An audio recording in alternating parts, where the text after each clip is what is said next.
The Islanders are forced to make a massive decision on the future of their captain, Anders Lee. And no matter what the Islanders decide to do with Lee, this is going to have a big implication on the short term future of this team, which is very important when it comes to the Islanders because the plan is to have this team competitive in the next 2 or 3 years.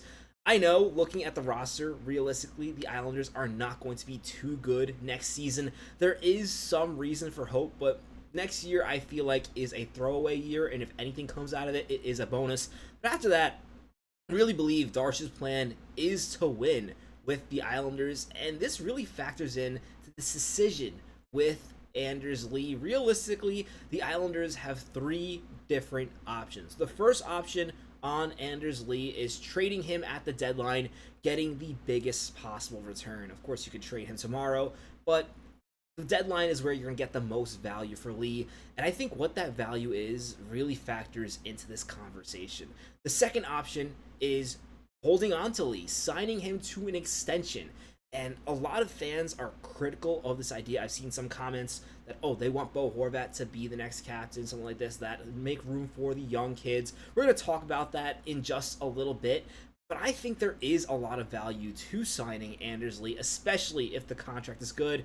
And then the third option is a complete disaster, and that is letting him walk for nothing. This is the one thing the Islanders cannot afford to do unless this season is a disaster for Lee and he decides to retire from hockey. But I don't think that's going to happen, and I also don't think there is a scenario where the Islanders and Darsh let Lee go for nothing. He's either going to be an Islander for the long haul or he's going to be wearing a new jersey on the trade deadline. Really quickly before we discuss these three options, we are on the road to 2,000 subscribers. Absolutely insane how much this channel has grown. Appreciate all the support. If you haven't already, be sure to subscribe to the channel. And now let's get into what I think about these three options for Lee. I've already said I'm okay with either of the first two options.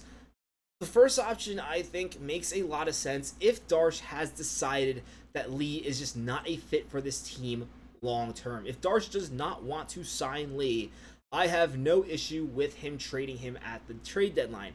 My only concern is I don't think the value of Lee is going to be very good.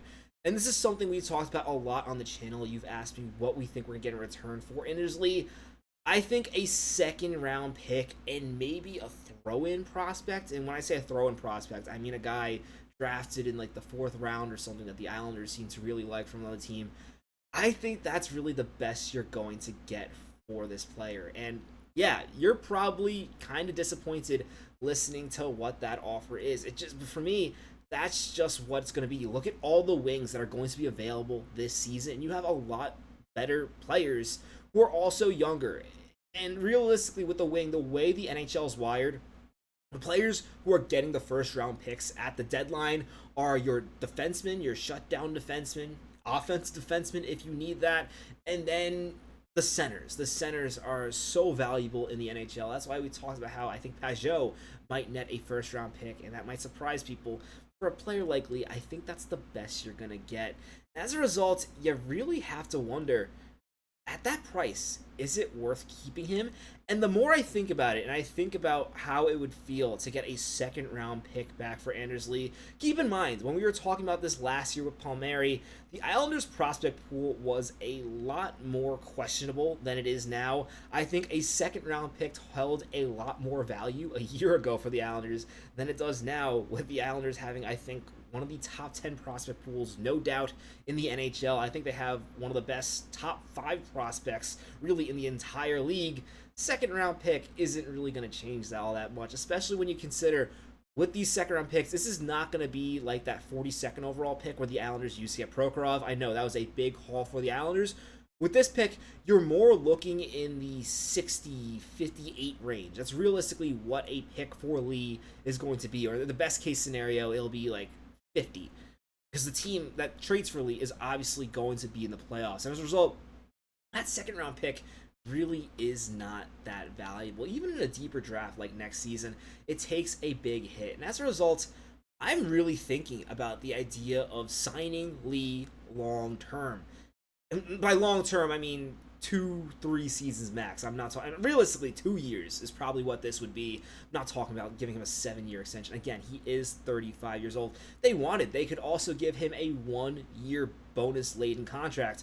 Although with the Islanders scenario, considering how good their rookies are going to be and having them coming up, likely won't make sense for them to do that. But that also is an option when it comes to signing Lee. Again, they don't have to sign him right away at the trade deadline. Like if they don't have to have a contract done at that point, as long as there's agreement that he wants to stay in here, I think that's good enough for me. Again, this is one of the most loyal players on the Islanders.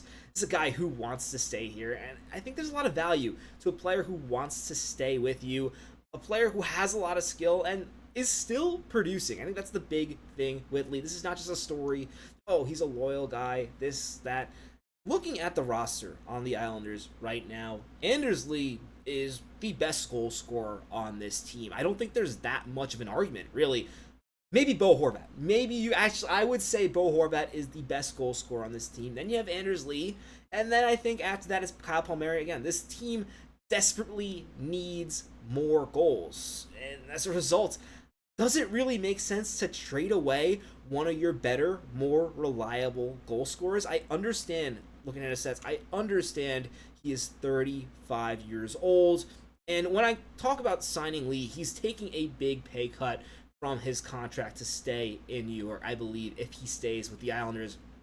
I'm thinking more of a 2-year contract worth around $4 million, something like that, maybe even 3, although he'd have to be pretty generous to take a $3 million contract. I'm thinking something along the lines of that, and considering he's getting older, for that contract, I'm expecting him to score 20 goals. I think a scenario with that makes a lot more sense than trading Lee for a second, which, keep in mind, you're not going to see the player you get for a second-round pick for another 5 years. That's just how it is. I know people were really frustrated back when the Islanders at first did not trade Kyle Palmieri, but looking now, and I know some people don't like the contract, and I personally didn't like the fact that Darsh was not the one to sign it. I would have liked Darsh to make the decision on that player. With that in mind, would you rather have a second-round pick around 55 in last year's draft? I mean, we saw what the players looked like coming out in the second half of the second round. Would you have rather have had something like that, or would you rather have Kyle Palmieri, who's likely going to be the Islanders' one of their top 3 goal scorers next season, and make this team interesting to watch? Because looking at this lineup, without Kyle Palmieri on the first line and without Anders Lee, there is not going to be a lot of scoring. And look, I'm really hoping for Holmstrom to take a step up and be that goal scorer. In fact, I'm really hoping that Shabanov is able to push his way into this top 6 and make Kyle Palmieri a third liner. However, the way it looks right now, Kyle Palmieri is going to be a big part of this team. He is a big scorer, and what you would have gotten in return is a second-round pick. And I think the league scenario is a very similar scenario, especially when you consider by next season, the Islanders' plan is to be winning again. I know this year, as I said, is going to be kind of a questionable throwaway year. See what happens. I think if the Islanders do make the playoffs, it is going to be a huge part due to Lee having another big year.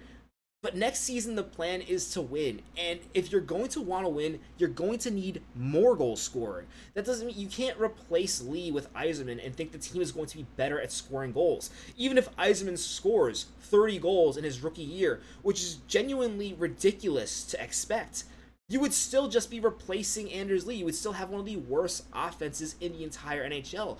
What you really need to do is build off this by adding players to Anders Lee. And yes, eventually Anders Lee's goal total is going to go down. You could see a drop off this season, and that would change this conversation. I'm not arguing that Darsh has to go in right now and make sure Lee is locked up. You wait until the season and see how he does before you decide on whether or not to keep him. For a value like a second round pick, if he's still playing at the level that he played at last season, I think you rather have Anders Lee. And keep in mind, you can add these younger players to the lineup in addition to Lee. As of right now, the Islanders have no prospect that you're expecting to be in the top 6 next season. While you're hoping that Cole Yzerman pushes his way into a top 6 role, he's still in college. Expecting him to be one of your top 6 players right off the bat is a bit ridiculous and not realistic. I mean, you can make the argument that by next season, Callum Ritchie is expected to be in the top six, but even then, he's a center not really related. You're going to have a high pick potentially this year, but even though you have those really good prospects, such as Eklund, such as Yzerman, you're going to need veterans still in this lineup. And considering how much the salary cap is going up, I'd argue it makes more sense to get Lee at a team reasonable discount as opposed to sign a guy like Alex Tuck. And even then, I'm not against the Islanders trying to go after a big fish. And if they think they rather go for a big fish instead of signing Anders Lee, I could get behind that. But even if the argument is you want to save the cap money, just Lee's salary going down from $7 million to like a $3 or $4 million, that saves a good amount of money when you're also getting rid of Pajot. Really no contracts the Islanders are going to have to take care of next season other than Shabanov. And believe me, if Shabanov needs a ton of money next season, nobody's going to be complaining, because that means the Islanders found a lot more star talents in their lineup. But considering the cap is going up $10 million already, and the Islanders are also freeing up more money from their roster, it shouldn't be that hard to keep Lee in addition, even if you do want to go after a bigger fish. And the more I think about it, I think the best decision, if they can get it done, is signing Lee to, say, like a 2-year, even 1-year extension, just to allow him to play and continue to produce goals for this team. Because again, the Islanders are going to need more goals, not less, and Anders Lee scores goals. And I think those 20 goals that he can produce in his age 36 season are more valuable than a second-round pick who has a very low chance of really making an impact at all. At least that's my take the more I think about it. And I've really changed a waiver back and forth on this issue. So let me know what you think in the comments, because you might be able to convince me again that no, it is a better idea to trade Lee at the deadline. Love to know your thoughts, as always, in the comments. If you haven't already, be sure to subscribe to the channel. I'm your host, Patrick Nilan. Catch you on the next episode of Islanders Digest. Let's go, Islanders!